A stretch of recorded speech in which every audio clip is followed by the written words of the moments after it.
Computer ಮುಂದೆ ಕೂರೋ work ಮಾಡೋರಲ್ಲೂ ಕೂಡ ಸಿಕ್ಕಾಪಟ್ಟೆ ಜಾಸ್ತಿ ಇದೆ ಅಲ್ವಾ fatty liver?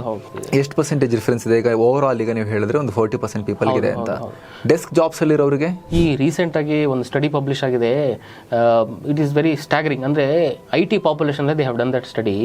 80% of the people IT population ಇರೋರಿಗೆ ಫ್ಯಾಟಿ ಲಿವರ್ ಇದೆ. ಸೊ ಇಟ್ ಈಸ್ ಲೈಕ್ 10ರಲ್ಲಿ 8 ಜನಕ್ಕೆ. So that is very very alarming. ಅದು ಕಾಲನ್ ಕ್ಯಾನ್ಸರ್ ವಿಚಾರಕ್ಕೆ ಬಂದರೆ, ಕರುಳಿನ ಕ್ಯಾನ್ಸರ್ ಇಷ್ಟೊಂದು ಯಾಕೆ ಜಾಸ್ತಿ ಆಗ್ತಿದೆ ಇವಾಗ? ಬದಲಾದ ಜೀವನ ಶೈಲಿ, ಈ ರಿಫೈನ್ಡ್ ಅಲ್ಟ್ರಾ ಪ್ರೊಸೆಸ್ಡ್ ಫುಡ್ ಅನ್ನೋದು ಇತ್ತೀಚೆಗೆ ತುಂಬಾ ಕಾಮನ್ ಆಗಿಬಿಟ್ಟಿದೆ.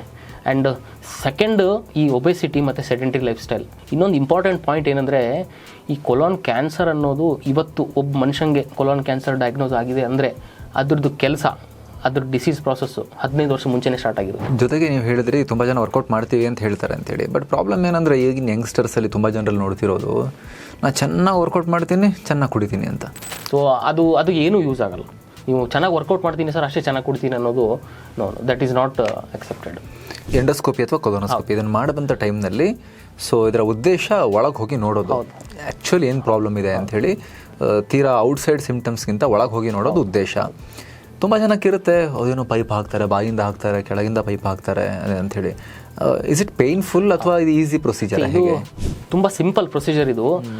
ಏನಂದರೆ ಪೂರ್ತಿ ಕಂಫರ್ಟಬಲ್ ಆಗಿರ್ತದೆ ಅಂತ ಹೇಳಲಿಕ್ಕೆ ಇಷ್ಟಪಡಲ್ಲ, ಸ್ವಲ್ಪ ಡಿಸ್ಕಂಫರ್ಟ್ ಆಗ್ತದೆ.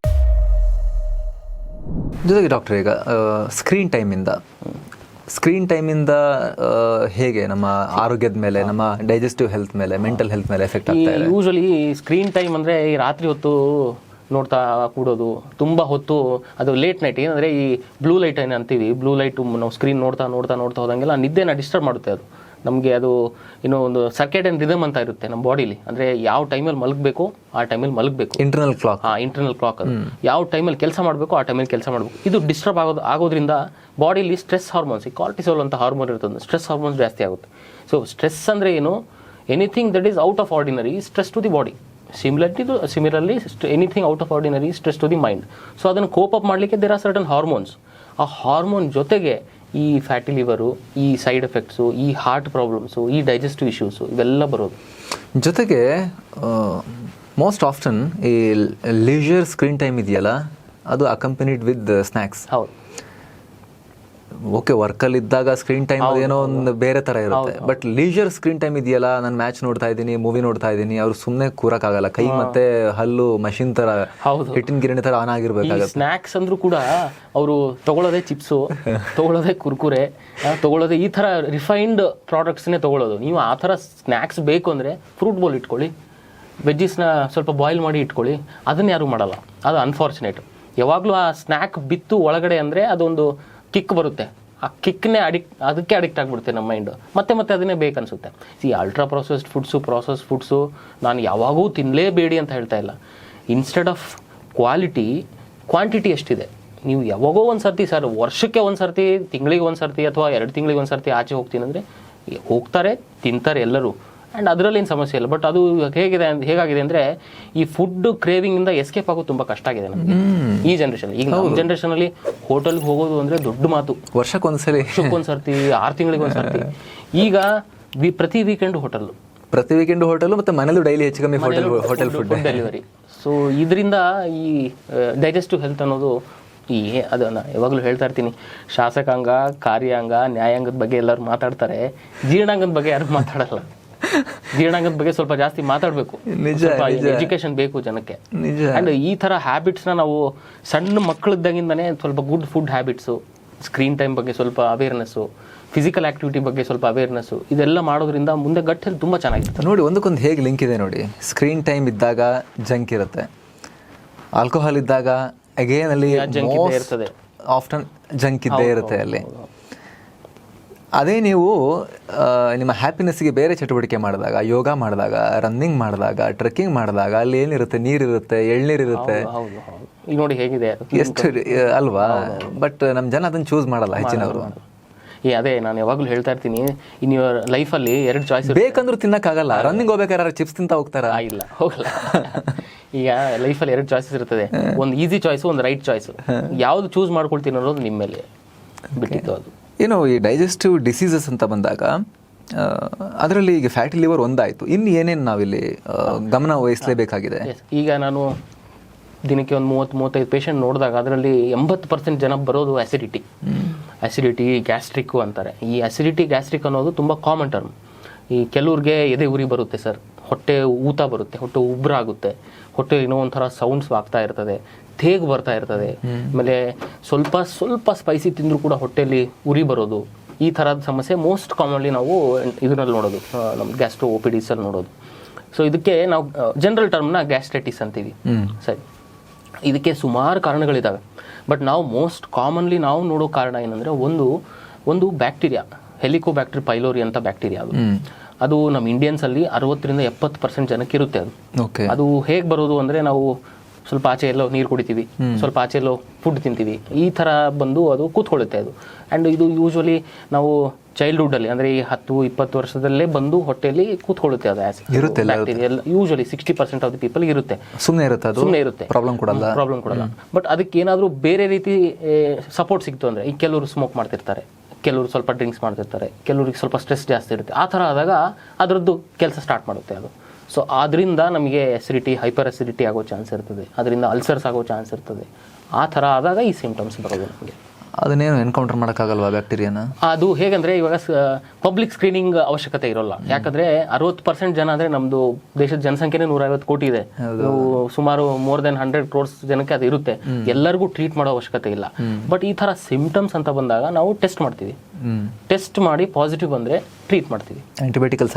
ಆಂಟಿಬಯೋಟಿಕಲ್ ಯೂಶುವಲಿ ಸಾಯುತ್ತೆ. ಬಟ್ ಅನ್ಫಾರ್ಚುನೇಟ್ಲಿ ಈ ನಡುವೆ again resistance, irrational use of antibiotics, ಹೊಸ ಸ್ಟ್ರೈನ್ಸ್ ಬರ್ತಾ ಇದೆ.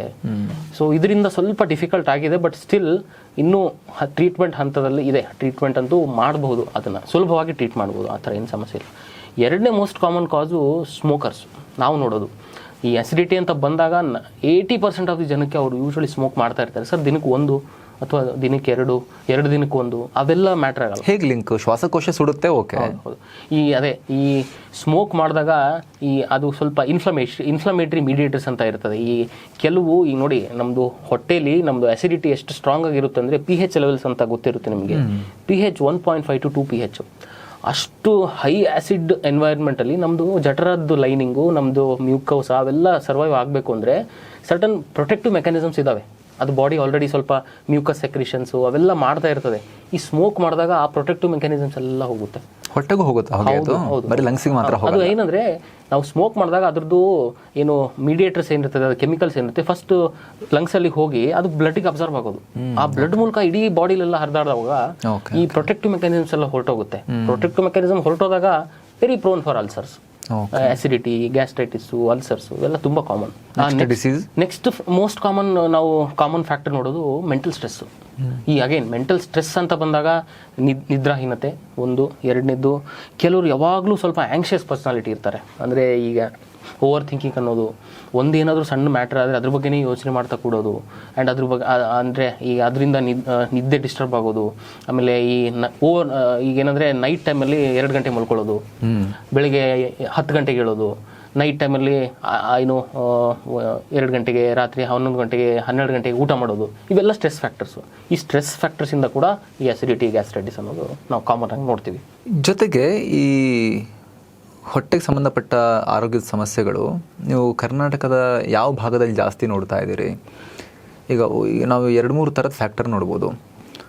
ಒಂದು, ತೀರಾ ಹೈಫೈ ಲೈಫ್ ಸ್ಟೈಲ್ ಇದೆ ಅನ್ನೋ ಈ ಕಂಪ್ಯೂಟರ್ ಮುಂದೆ ಕೂರೋ ವರ್ಕ್ ಮಾಡೋರಲ್ಲೂ ಕೂಡ ಸಿಕ್ಕಾಪಟ್ಟೆ ಜಾಸ್ತಿ ಇದೆ ಅಲ್ವಾ ಫ್ಯಾಟಿ ಲಿವರ್? ಫ್ಯಾಟಿ ಲಿವರ್ ಜಾಸ್ತಿ ಇದೆ. ಎಷ್ಟು ಪರ್ಸೆಂಟೇಜ್ ಡಿಫ್ರೆನ್ಸ್ ಇದೆ? ಈಗ ಓವರ್ ಆಲ್ ಈಗ ನೀವು ಹೇಳಿದ್ರೆ ಒಂದು 40% ಪೀಪಲ್ ಇದೆ ಅಂತ. ಡೆಸ್ಕ್ ಜಾಬ್ಸ್ ಅಲ್ಲಿರೋರಿಗೆ ಈ ರೀಸೆಂಟ್ ಆಗಿ ಒಂದು ಸ್ಟಡಿ ಪಬ್ಲಿಷ್ ಆಗಿದೆ. It is very staggering. ಅಂದರೆ IT population they have done that study. 80% of the people IT population ಇರೋರಿಗೆ ಫ್ಯಾಟಿ ಲಿವರ್ ಇದೆ. ಸೊ ಇಟ್ ಈಸ್ ಲೈಕ್ 10ರಲ್ಲಿ 8 ಜನಕ್ಕೆ.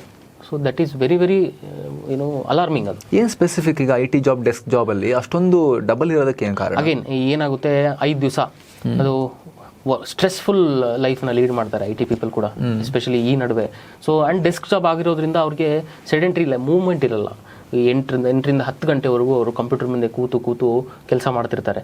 ಜೊತೆಗೆ ಏನಾದರೂ ಸ್ವಲ್ಪ ಸ್ಟ್ರೆಸ್ ಆಯಿತು ಅಂದರೆ again snacking, outing, habits, coffee, tea again Smoke. ಈ ಕಾಫಿ ಅಂತ ಬಂದಾಗ ಒಂದು ಪಾಯಿಂಟ್ ಹೇಳ್ಬಿಡ್ತೀನಿ.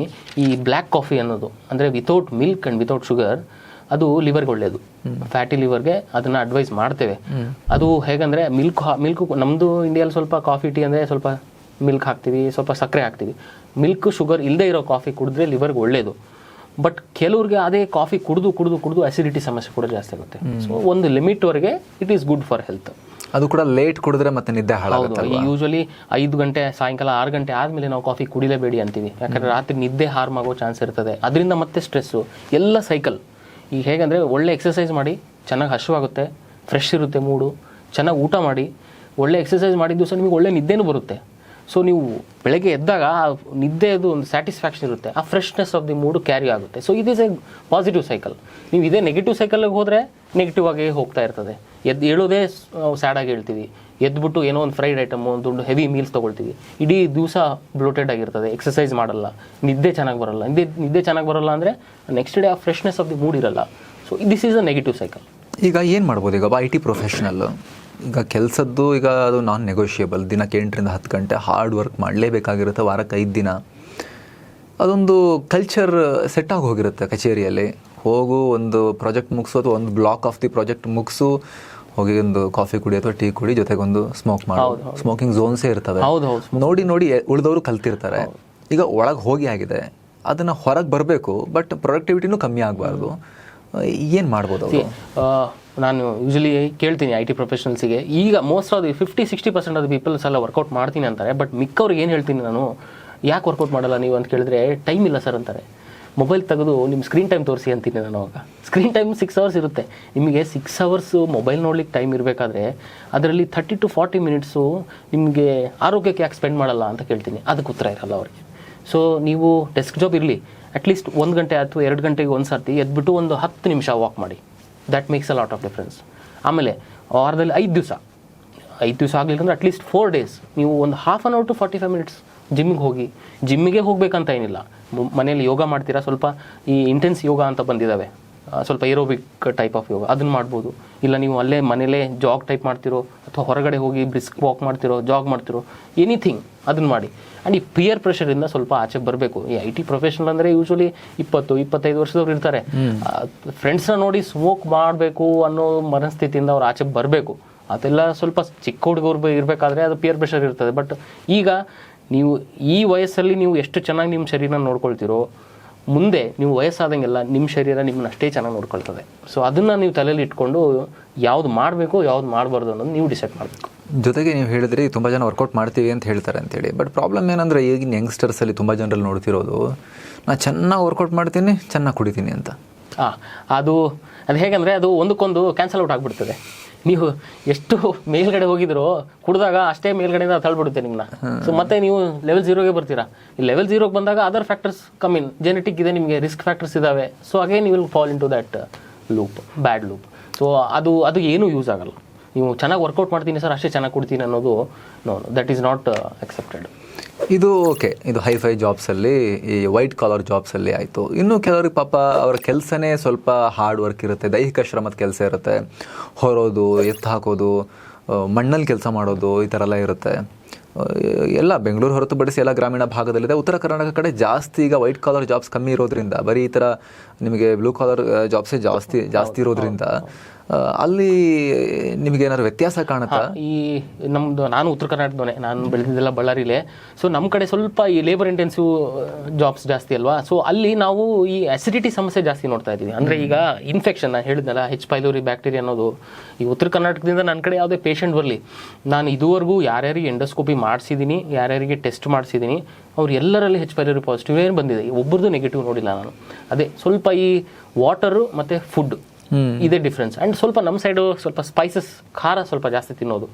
ಈ ಜಾಸ್ತಿ ಖಾರ ತಿನ್ನೋದ್ರಿಂದ ಅಸಿಡಿಟಿ ಡೈರೆಕ್ಟಾಗಿ ಆಗಲ್ಲ, ಬಟ್ ಕೆಲವರಿಗೆ ಅಸಿಡಿಟಿ ಪ್ರೋನ್ ಇರ್ತಾರೆ, ಅವರಿಗೆ ಬೇರೆ ರೀತಿ ರಿಸ್ಕ್ ಫ್ಯಾಕ್ಟರ್ಸ್ ಇರುತ್ತೆ. ಸ್ವಲ್ಪ ಏನೋ ಬಿಡಿ ಕುಡಿಯೋದು, ಸ್ವಲ್ಪ ಸಿಗರೇಟ್ ಸೇದೋದು ಅಭ್ಯಾಸ ಇರೋರಿಗೆ ಈ ಜಾಸ್ತಿ ಖಾರ ತಿನ್ನೋದ್ರಿಂದ ಈ ಇರಿಟೇಷನ್ ಅನ್ನೋದು ಜಾಸ್ತಿ ಆಗುತ್ತೆ, ಅಸಿಡಿಟಿ ಫೀಲಿಂಗ್ ಎಲ್ಲ ಜಾಸ್ತಿ ಆಗುತ್ತೆ. ಅದು ಸ್ವಲ್ಪ ನಮ್ಮ ಸೈಡಲ್ಲಿ ಸ್ವಲ್ಪ ಕಾಮನ್. ಓಕೆ, ನೀವು ಎಂಡೋಸ್ಕೋಪಿ ಅಂತ ಮೆನ್ಷನ್ ಮಾಡಿದ್ರಿ. ಎಂಡೋಸ್ಕೋಪಿ ಅಂದರೆ ಏನು, ಇದು ಹೇಗೆ ವರ್ಕ್ ಆಗುತ್ತೆ, ಇದನ್ನು ಮಾಡೋದಕ್ಕೂ ಇದನ್ನು ಮಾಡದೇ ಹಾಗೆ ಟ್ರೀಟ್ಮೆಂಟ್ ಮಾಡೋದಕ್ಕೂ ಡಿಫ್ರೆನ್ಸ್ ಏನು? ಹೌದು, ಈ ಎಂಡೋಸ್ಕೋಪಿ ಅಂದರೆ ಎರಡು ಥರ ಬರುತ್ತೆ. ಒಂದು ಗ್ಯಾಸ್ಟ್ರೋಸ್ಕೋಪಿ. ಎಂಡೋಸ್ಕೋಪಿ ಅಂದರೆ ಏನು, ಒಂದು ರಬ್ಬರ್ ಟ್ಯೂಬ್ ಇರ್ತದೆ ಉದ್ದಕ್ಕೆ. ಆ ರಬ್ಬರ್ ಟ್ಯೂಬ್ ಎಂಡಿಗೆ ಒಂದು ಕ್ಯಾಮ್ರಾ ಇರ್ತದೆ, ಕ್ಯಾಮ್ರಾ ಜೊತೆಗೆ ಲೈಟ್ ಇರ್ತದೆ. ಸೊ ಎರಡು ರೀತಿ ನಾವು ಎಂಡೋಸ್ಕೋಪಿ ಮಾಡ್ತೀವಿ. ಒಂದು ಗ್ಯಾಸ್ಟ್ರೋಸ್ಕೋಪಿ ಅಂತ. ಗ್ಯಾಸ್ಟ್ರೋಸ್ಕೋಪಿ ಅಂದರೆ ನಾವು ಬಾಯಿ ಮೂಲಕ ನಮ್ಮದು ಅನ್ನನಾಳ ಆಯಿತು, ನಮ್ಮದು ಜಠರ ಆಯಿತು, ನಮ್ಮದೇನು ಸಣ್ಣ ಕರಳಿನ ಸ್ಟಾರ್ಟಿಂಗ್ ಭಾಗ ಇದೆ ಅದನ್ನು ನೋಡ್ತೀವಿ ನಾವು. ಎರಡನೇದು ಕೊಲೊನೋಸ್ಕೋಪಿ ಅಂತ ಮಾಡ್ತೀವಿ. ಅಂದರೆ ಈ ಗುದದ್ವಾರ ಇದೆಲ್ಲ, ಮಲ ಮೋಷನ್ ಪಾಸ್ ಆಗೋ ಜಾಗ, ಅಲ್ಲಿಂದ ಹಿಡಿದು ನಾವು ಪೂರ್ತಿ ದೊಡ್ಡ ಕರಳನ್ನ ಪೂರ್ತಿ ಸ್ಕ್ರೀನ್ ಮಾಡ್ತೀವಿ.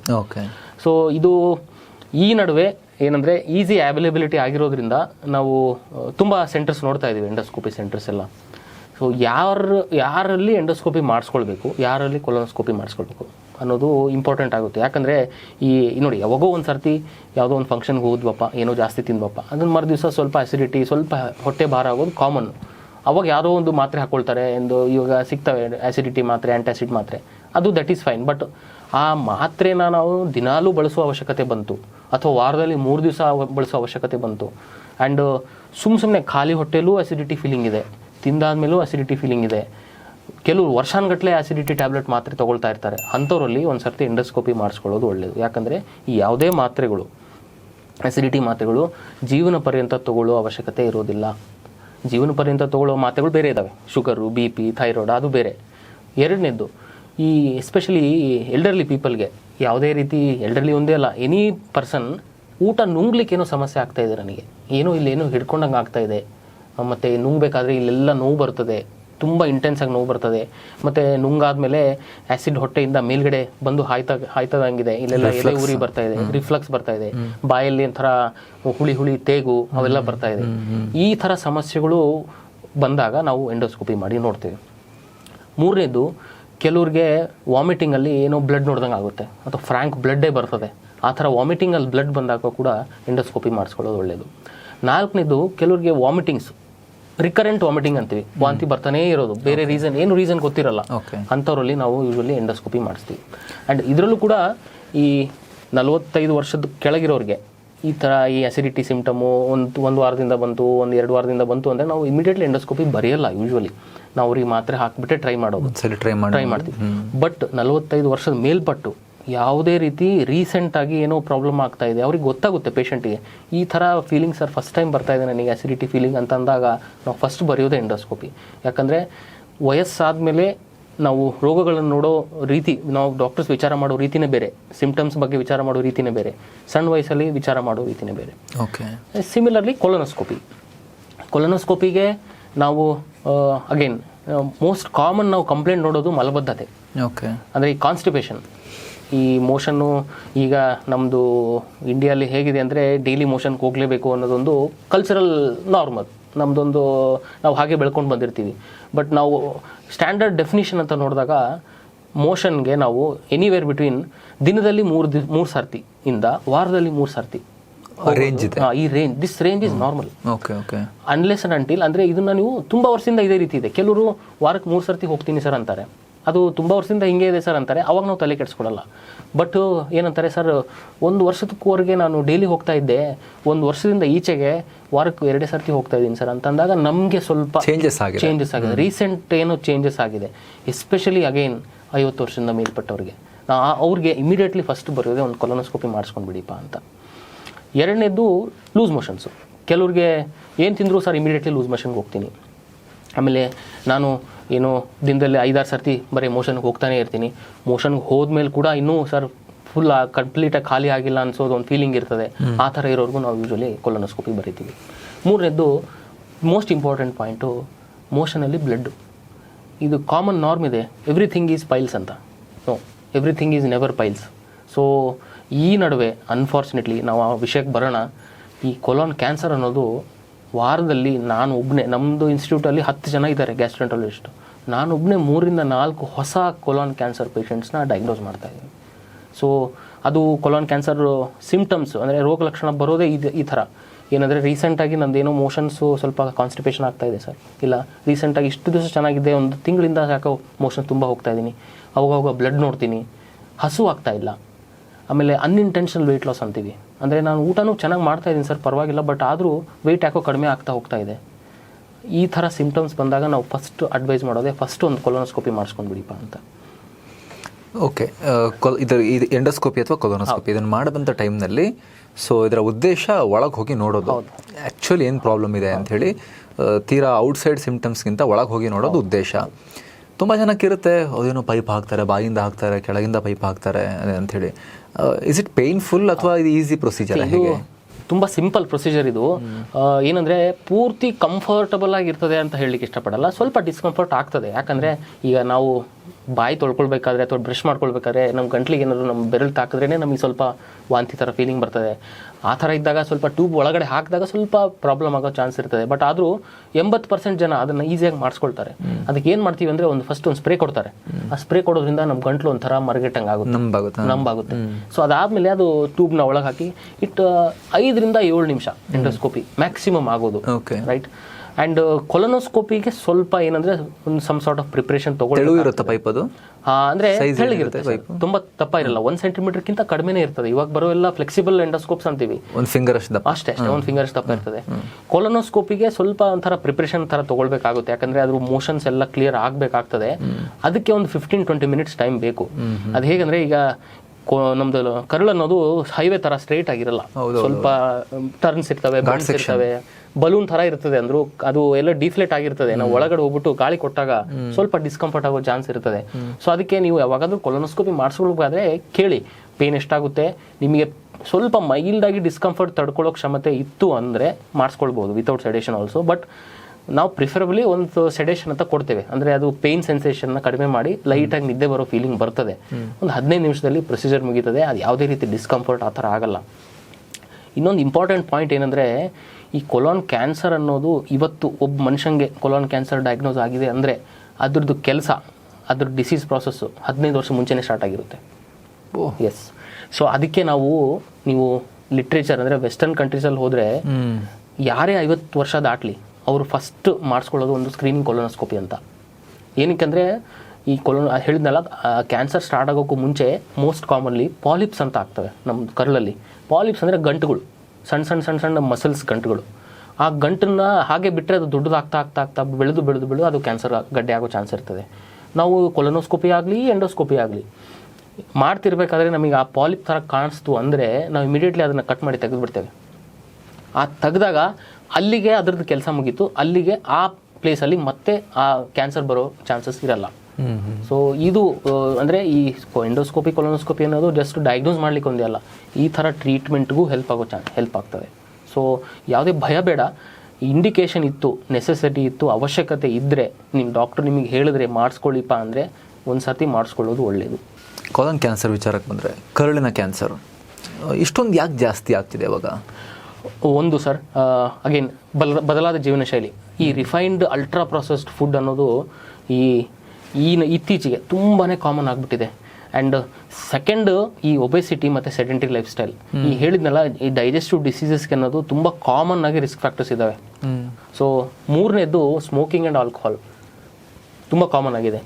ಆ್ಯಂಡ್ 4ನೇದು ಸ್ವಲ್ಪ ಹೆರಿಡಿಟಿ, ಅಂದರೆ ಈಗ ಕೆಲವ್ರಿಗೆ ಅಪ್ಪಂಗೆ ಅಥವಾ ತಾಯಿಗೆ ಅಥವಾ ಅವ್ರ ಅಜ್ಜಿಗೆ ಕೊಲೋನ್ ಕ್ಯಾನ್ಸರ್ ಇರ್ತದೆ. ಅಂಥವರು ಸ್ಕ್ರೀನಿಂಗ್ ಕೊಲೊನೋಸ್ಕೋಪಿ ಅಂತ ಮಾಡಿಸ್ಕೊಳ್ಳೋದು ಒಳ್ಳೆಯದು. ಅಟ್ಲೀಸ್ಟ್ 50 ವರ್ಷ ಆದಮೇಲೆ ಒಂದು ಸರ್ತಿ ಫಸ್ಟ್ ಕೊಲೊನೋಸ್ಕೋಪಿ ಮಾಡಿ ನಾವು ಹೇಳ್ತೇವೆ, ಓಕೆ ನೀವು 3 ವರ್ಷಕ್ಕೊಂದು ಸರ್ತಿ ಬಂದು ಒಂದು ಸರ್ತಿ ಕೊಲೊನ್ ಮಾಡಿಸ್ಕೊಳ್ಳಿ ಅಂತ. ಯಾಕಂದರೆ ಆ ಪಾಲಿಪ್ಸ್ ಅನ್ನೋದು ನಾವು 30% ಜನರಲ್ಲಿ ನೋಡ್ತೇವೆ. ಈ ಪಾಪ್ಯುಲೇಷನಲ್ಲಿ ನಾವು ಸ್ಕ್ರೀನಿಂಗ್ ಕೊಲೊನೋಸ್ಕೋಪಿ ಅಂತ ಮಾಡಿದಾಗ 10ರಲ್ಲಿ 3 ಜನಕ್ಕೆ ಪಾಲಿಪ್ ಇರ್ತದೆ.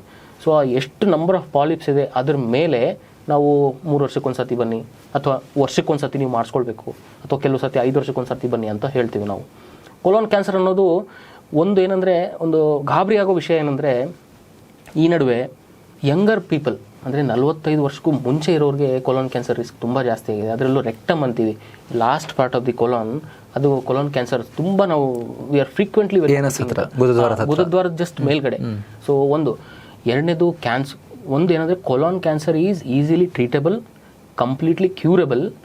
ಅದು ಅರ್ಲಿ ಸ್ಟೇಜಲ್ಲಿ ನಾವು ಪಿಕಪ್ ಮಾಡಿದ್ರೆ ಸುಮಾರು ಪೇಷಂಟ್ ಇದ್ದಾರೆ ನಮ್ಮ ಟ್ರೀಟ್ಮೆಂಟ್ ಈಸಿ. ಹೌದು, ಅದು ಬೇರೆ ಕ್ಯಾನ್ಸರ್ ಕಂಪೇರ್ ಮಾಡಿದ್ರೆ. ಯಾಕಂದರೆ ಒಂದು ರೆಕ್ಟಮಲ್ಲಿ ಅಥವಾ ಒಂದು ಭಾಗದಲ್ಲಿ ಒಂದು ಗಡ್ಡೆ ಇದೆ, ಅದು ಗಡ್ಡೆಯಿಂದ ನಾವು ಬಯಾಪ್ಸಿಸ್ ಅಂತ ತೊಗೊಳ್ತೀವಿ. ಸ್ವಲ್ಪ ಪೀಸಸ್ ಆಫ್ ದಟ್ ಟಿಶ್ಯೂ ತೊಗೊಂಡು ಟೆಸ್ಟಿಗೆ ಕಳಿಸ್ತೀವಿ. ಅದರಲ್ಲಿ ಕ್ಯಾನ್ಸರ್ ಅಂತ ಬಂದ ತಕ್ಷಣ ನಾವು ಮಾಡೋದು CT ಸ್ಕ್ಯಾನ್. ಅಂದರೆ ಎಲ್ಲ ಬೇರೆ ಕಡೆ ಸ್ಪ್ರೆಡ್ ಆಗಿದೆಯಾ ಅಂತ ನೋಡಲಿಕ್ಕೆ. ಬೇರೆ ಎಲ್ಲೂ ಸ್ಪ್ರೆಡ್ ಆಗಿಲ್ಲ, ಕ್ಯಾನ್ಸರ್ ಗಡ್ಡೆ ಸುಮ್ಮನೆ ಅಲ್ಲೇ ಇದೆ ಅಂತಂದಾಗ ಸರ್ಜನ್ನ ಕರೆಸಿ ಸರ್ಜನ್ ಅವ್ರು ಏನು ಮಾಡ್ತಾರೆ ಆ ಭಾಗನ ತೆಗಿತಾರೆ. ಅದು ಬಿನೈನ್ ಆಗಿದ್ರೆ ಸರ್ಜರಿ ಯೂಶಲಿ ಅವಶ್ಯಕತೆ ಇರಲ್ಲ, ಅನ್ಲೆಸ್ ಸೈಜ್ ತುಂಬ ದೊಡ್ಡದಿದೆ, ಬೇರೆ ಸಿಂಪ್ಟಮ್ಸ್ ಇದೆ ಅಂತ. ಮ್ಯಾಲಿಗ್ನೆಂಟ್ ಆಗಿದ್ರೆ ಅದು ಡಿಸೀಸ್ ಸ್ಟೇಜಿಂಗ್ ಅಂತ ಮಾಡ್ತಾರೆ. ಸ್ಟೇಜ್ 1 ಇತ್ತು, ಸ್ವಲ್ಪ ಲೋಕಲ್ಲಿ ಸ್ಪ್ರೆಡ್ ಆಗಿದೆ ಅಂದರೆ ಅಲ್ಲೇನು ಲೋಕಲ್ ಏರಿಯಾ ಸ್ಪ್ರೆಡ್ ಆಗಿದೆ ಆ ಏರಿಯಾನ ಸ್ವಲ್ಪ ಕಟ್ ಮಾಡಿ ತೆಗೆದುಬಿಡ್ತಾರೆ. ಆ್ಯಂಡ್ ಅದಾದಮೇಲೆ ಬೇಕಿದ್ರೆ ಸ್ವಲ್ಪ ಆಂಕಾಲಜಿಸ್ಟ್ ಸಹಾಯ ತೊಗೊಂಡು ಕೀಮೊಥೆರಪಿ, ರೇಡಿಯೋಥೆರಪಿ ಮಾಡಿಸ್ಕೊಂಡು ಆರಾಮಾಗಿರ್ತಾರೆ, ಏನೂ ಪ್ರಾಬ್ಲಮ್ ಇಲ್ಲ. ಈಗ ನಮ್ಮಲ್ಲೇ ಸುಮಾರು ಜನ ಇದ್ದಾರೆ 36-37 ಇಯರ್ಸ್, 6 ತಿಂಗಳಿಂದ ಮೋಷನಲ್ ಬ್ಲಡ್ ಹೋಗ್ತಾ ಇದೆ ಸರ್ ಅಂತ, ಪೈಲ್ಸ್ ಅಂತ. ಅವ್ರದ್ದು ಸ್ವಲ್ಪ ಇಗ್ನೋರೆಂಟ್ ಆಗಿ ದೇವರ್ ನಾವು ಒಳಗೆ ಕರೆಸಿ ನಾವು ಏನೋ ನೋಡಿ ನಮಗೇನೋ ಡೌಟ್ ಬಂದು ಒಳಗಡೆ ಸೋಕೋಪ್ ಆಗಿದ ತಕ್ಷಣ ದೊಡ್ಡ ಗಡ್ಡೆ.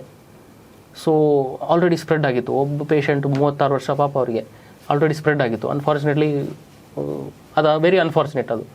ಅದೇ ರೀತಿ ಒಂದು 45 ಇಯರ್ ಲೇಡಿ, ಅವ್ರು ಬಂದರು ಮೋಷನಲ್ ಬ್ಲಡ್ ಇದೆ ಅಂತ, ಟ್ಯೂಬ್ ಹಾಕಿ ನೋಡಿದ್ರೆ ಕ್ಯಾನ್ಸರ್ ಇತ್ತು, ಜಸ್ಟ್ ಅಲ್ಲೇ ಇತ್ತು ರೆಕ್ಟಮಲ್ಲಿ, ಕಟ್ ಮಾಡಿ ತೆಗೆಸಿದ್ದೀವಿ. She is doing fine now, she is in regular follow up. So ಗಾಬರಿ ಆಗೋ ಅವಶ್ಯಕತೆ ಇಲ್ಲ, ಬಟ್ ಎಚ್ಚರದಿಂದ ಇರಬೇಕಾಗ್ತದೆ. Blood in motion is never a simple complaint. Rising colon ಕ್ಯಾನ್ಸರ್ಗೆ ಲೈಫ್ ಸ್ಟೈಲ್ ಚೇಂಜಸ್ ಮತ್ತು ಫುಡ್ ಚೇಂಜಸ್ ಕಾರಣ ಅಂತ ಬಂದಾಗ ಅದರಲ್ಲೂ ಕೂಡ ಸ್ಪೆಸಿಫಿಕ್ ಆಗಿ ಹೇಳಬೇಕು ಅಂತ ಹೇಳಿದ್ರೆ ಏನು ಎಕ್ಸಾಕ್ಟ್ಲಿ ಹೇಗೆ ಬರ್ತಾ ಇದೆ ಅದು ಕೋಲನ್ ಕ್ಯಾನ್ಸರ್? ಈ ಅಲ್ಟ್ರಾ ಪ್ರೊಸೆಸ್ಡ್ ಫುಡ್ಡಿಂದ ನಮ್ಮದು ಗಟ್ ಲೈನಿಂಗ್ ಅನ್ನೋದು ಡ್ಯಾಮೇಜ್ ಆಗ್ತಾ ಹೋಗುತ್ತೆ. ಆ್ಯಂಡ್ ಅದ್ರ ಜೊತೆಗೆ ಸ್ವಲ್ಪ ಈ ಗುಡ್ ಬ್ಯಾಕ್ಟೀರಿಯಾ, ಬ್ಯಾಡ್ ಬ್ಯಾಕ್ಟೀರಿಯಾ ಇವೆಲ್ಲ ಹೆಚ್ಚು ಕಡಿಮೆ ಆಗಿ ಕಾನ್ಸ್ಟೆಂಟ್ ಆಗಿ ನಮ್ಮದು large intestine in state of inflammation ಅಂತೀವಿ. ಆ ಸ್ಟೇಟ್ ಆಫ್ ಇನ್ಫ್ಲಮೇಷನಿಂದ ಇನ್ಫ್ಲಮೇಷನ್ ಹೀಲಿಂಗ್ ಆಗಿ ಸ್ಟ್ರೆಸ್ಸಲ್ಲಿದೆ ಇದ್ದು ಆ ಥರ ಬರ್ತದೆ. ಆ್ಯಂಡ್ ಈ ಯೂಶಲಿ ಈ ಯಂಗರ್ ಪೀಪಲ್ ಕ್ಯಾನ್ಸರ್ ಬಂದರೆ ಅವ್ರಿಗೆ ಏನೋ ಒಂದು ಫ್ಯಾಮಿಲಿ ಹಿಸ್ಟ್ರಿ ಇದ್ದೇ ಇರ್ತದೆ. ಆ್ಯಂಡ್ ಇನ್ನೊಂದು ಅನ್ಫಾರ್ಚುನೇಟ್ ಏನಂದರೆ ಎಲ್ಡರ್ಲಿ ಪೀಪಲಲ್ಲಿ ಕೊಲಾನ್ ಕ್ಯಾನ್ಸರ್ ಏನಿರುತ್ತೆ ಅದು ಅಷ್ಟು ಅಗ್ರೆಸಿವ್ ಆಗಿ ಬಿಹೇವ್ ಮಾಡಲ್ಲ. ಬಟ್ ಈ ಯಂಗರ್ ಪೀಪಲಲ್ಲಿ ಏನು ಬರುತ್ತಲ್ಲ ಕ್ಯಾನ್ಸರ್, ಯಾಕಂದರೆ ಅಷ್ಟು ಜಲ್ದಿ ವಯಸ್ಸಿಗೆ ಬಂದಿದೆ, ಇಟ್ ಈಸ್ ವೆರಿ ಅಗ್ರೆಸಿವ್. ಅದನ್ನು ಟ್ರೀಟ್ ಮಾಡೋದು ಸ್ವಲ್ಪ ಕಷ್ಟ, ಯಾಕಂದರೆ ಡಯಾಗ್ನೋಸಿಸ್ ಹಂತದಲ್ಲಿ ಅದು ಆಲ್ರೆಡಿ ಸ್ಪ್ರೆಡ್ ಆಗಿಬಿಟ್ಟಿರ್ತದೆ. Very unfortunate. ಸ್ವಲ್ಪ ಅದು ಸಟಲ್ಲಾಗಿ ಸಿಮ್ಟಮ್ಸು, ರೋಗ ಲಕ್ಷಣ ಕೊಡ್ತಾ ಇರ್ತದೆ ನಮಗೆ, ನಾವು ಅದನ್ನು ಇಗ್ನೋರ್ ಮಾಡ್ತೇವೆ, ಅದನ್ನು ಮಾಡಬಾರ್ದು ಅಷ್ಟೇ. ಅದೇ ಯಾವ ರೀತಿ ಅಂದರೆ ರೀಸೆಂಟಾಗಿ ಚೇಂಜ್ ಇನ್ ಬವೆಲ್ ಹ್ಯಾಬಿಟ್ಸ್ ಆಯಿತು, ಹಸು ಆಗ್ತಾಯಿದೆ, ಊಟ ಮಾಡ್ತಾಯಿದ್ದೀನಿ, ಬಟ್ ಆದರೂ ವೆಯ್ಟ್ ಲಾಸ್ ಆಗ್ತಾಯಿದೆ, ಮೋಷನಲ್ಲಿ ಬ್ಲಡ್ ಹೋಗ್ತಾ ಇದೆ, ಲೂಸ್ ಮೋಷನ್ ಆಗ್ತಾಯಿದೆ, ತುಂಬ ಕಾನ್ಸ್ಟಿಪೇಷನ್ ಆಗ್ತಾಯಿದೆ ತುಂಬ. ಈ ಥರ ಇದ್ದಾಗ ನಾವು ಸ್ವಲ್ಪ ಹುಷಾರಾಗಿರಬೇಕು. ಏನು ಡಯಟ್ ವಿಚಾರಕ್ಕೆ ಬಂದಾಗ ಈಗ ಬೇರೆಯವರು ಬೇರೆ ಥರದ ಮೆಥಡ್ಸ್ನ ಫಾಲೋ ಮಾಡ್ತಾರೆ. ಕೆಲವರು ನಾನು 3 ಹೊತ್ತು ತಿಂತೀನಿ ಬಟ್ ಲಿಮಿಟ್ ಆಗಿ ತಿಂತೀನಿ ಅಂತ ಹೇಳ್ತಾರೆ. ಇನ್ನು ಕೆಲವರು ನಾನು 2 ಟೈಮ್ಸ್ ಅಷ್ಟೇ ಆಹಾರ ತಗೊಳ್ಳೋದು. ಇನ್ನು ಕೆಲವರು 1 ಮೀಲ್ ಎ ಡೇ, ಓಮ್ಯಾಡ್, ಆ ಥರದ್ದು ಇದನ್ನೆಲ್ಲ ಫಾಲೋ ಮಾಡ್ತಾರೆ. ನಿಮಗೇನು ಅನಿಸುತ್ತೆ ಇದರಲ್ಲಿ? 3 ಟೈಮ್ಸ್ ತಿಂದರೆ ಓಕೆನಾ? ಆಯಿಲ್ ಮತ್ತು ಶುಗರನ್ನು ಅವಾಯ್ಡ್ ಮಾಡಿಕೊಂಡು 3 ಟೈಮ್ ತಿಂದರೆ ಇಟ್ಸ್ ಫೈನ್, ಅಥವಾ 2 ಟೈಮ್ ತಿಂದು 1 ಟೈಮ್ ಸ್ಕಿಪ್ ಮಾಡಿದ್ರೆ ಬೆಟರ್? ಇಂಟರ್ಮಿಟೆಂಟ್ ಫಾಸ್ಟಿಂಗ್ ಬಗ್ಗೆ ನಿಮಗೆ ಏನು ಅನಿಸುತ್ತೆ? ಈ ಇಂಟರ್ಮಿಟೆಂಟ್ ಫಾಸ್ಟಿಂಗ್ ಅನ್ನೋದು ರೀಸೆಂಟಾಗಿ ತುಂಬ ಟ್ರೆಂಡ್ ಇದೆ. ಏನಂದರೆ ಎವ್ರಿಬಡಿ ಟು ಹಿಸ್ ಓನ್ ಅಂತ. ಅಂದರೆ ಈಗ ಕೆಲವರು 10 ವರ್ಷದಿಂದ ಸರ್ ನಾನು 2 ಮೀಲ್ ತಿಂತಾ ಇದ್ದೀನಿ, ಅದು ನಿಮ್ಮ ಬಾಡಿಗೆ ನಿಮಗೆ ಅದು ಅಡ್ಜಸ್ಟ್ ಆಗಿದೆ ಅಂದರೆ no need to worry. But ನಮ್ಮದು ಸ್ಟ್ಯಾಂಡರ್ಡ್ ಪ್ರಾಕ್ಟೀಸ್ ಏನಿದೆ, ಬ್ರೇಕ್ಫಾಸ್ಟು, ಲಂಚ್ ಮತ್ತು ಡಿನ್ನರು, ಇಂಟರ್ಮಿಟೆಂಟ್ ಫಾಸ್ಟಿಂಗ್ ಅನ್ನೋದು ಬೇಸಿಕಲಿ ಅದನ್ನು ಹೇಗೆ ಡಿಸೈನ್ ಮಾಡಬೇಕು ಯೂಶಲಿ ಅಂತಂದರೆ, ನೈಟ್ ಟೈಮಲ್ಲಿ ಎನಿಹೌ ನಾವು ಒಂದು 8 ಗಂಟೆ 10 ಗಂಟೆ ಫಾಸ್ಟಿಂಗ್ ಇದ್ದೇ ಇರ್ತೀವಲ್ವ. ಸೊ ಅದನ್ನೇ ಅವರು ಸ್ವಲ್ಪ ಅರ್ಲಿ ಡಿನ್ನರ್ ಮುಗಿಸ್ಕೊಳ್ತಾರೆ, 7 o'clock ಅಥವಾ 6:30 ಕೆಲವರು ಡಿನ್ನರ್ ಮುಗಿಸ್ತಾರೆ. ನೆಕ್ಸ್ಟ್ ಡೇ 7:30, 8, 9ವರೆಗೂ ಅವ್ರು ಏನು ತಿನ್ನಲ್ಲ. ಸೊ ಅಲ್ಲಿಗೆ ನಮಗೆ more than 12 hours of fasting ಸಿಕ್ಕಂಗಾಗುತ್ತೆ. ಅದಕ್ಕೂ ಇಂಪಾರ್ಟೆಂಟ್ ಏನಂದರೆ, ನೀವು ಇಂಟರ್ಮಿಟೆಂಟ್ ಫಾಸ್ಟಿಂಗ್ ಬ್ರೇಕ್ ಮಾಡಿದಾಗ ಯಾವ ರೀತಿ ಫುಡ್ ಪದಾರ್ಥ ತಿಂತಾ ಇದ್ದೀರಿ, ಆಹಾರ ತಿಂತಾ ಇದ್ದೀರಿ, ಅದು ಇಂಪಾರ್ಟೆಂಟು. ನೀವು ಅವಾಗ ಕೂತ್ಕೊಂಡು ಸ್ವೀಟ್ ತಿಂದೆ, ಅವಾಗ ಕೂತ್ಕೊಂಡು ಫ್ರೈಡ್ ತಿಂದೆ ಅಂದರೆ ಏನಾಗುತ್ತೆ, again sudden sugar spike and sudden stress to the body. ನೀವು ಅದನ್ನು you should break your fast always with proteins, good proteins, fibres and good fats. ಅದಾದಮೇಲೆ ಸ್ವಲ್ಪ ಕಾರ್ಬೋಹೈಡ್ರೇಟ್ಸ್ ಅನ್ನೋದು ಏನು ಶುಗರ್ ಕಂಟೆಂಟ್ ಇರೋದೇನು ಫುಡ್ ಇರುತ್ತದಲ್ಲ, ಅದನ್ನು ಲಿಮಿಟೆಡ್ ಅಮೌಂಟಲ್ಲಿ ತೊಗೊಂಡ್ರು ಪರವಾಗಿಲ್ಲ. ಸೊ ಕೆಲವರು 3 ಸರ್ತಿ ಊಟ ಮಾಡ್ತೀನಿ ಸರ್ ಅಂತಾರೆ, ಅವ್ರಿಗೆ ಅದು ಇಂಡಿವಿಜುವಲಿ ಸೆಟ್ ಆಗಿದೆ ಅಂದರೆ not to disturb. 1 meal a day ಅನ್ನೋದು ಸ್ವಲ್ಪ ತುಂಬಾ ಸ್ಟ್ರೆಸ್ಫುಲ್ ಆಗುತ್ತೆ. It is not easy, but it should be done under very very very careful guidance and not recommended also. Okay, yes doctor, ಇಷ್ಟೊತ್ತು ನಮ್ಮ ಪ್ರೋಗ್ರಾಮ್ನಲ್ಲಿ ಪಾಲ್ಗೊಂಡು detail ಆಗಿ ನೀವು ಮಾಹಿತಿಯನ್ನು ಕೊಟ್ರಿ.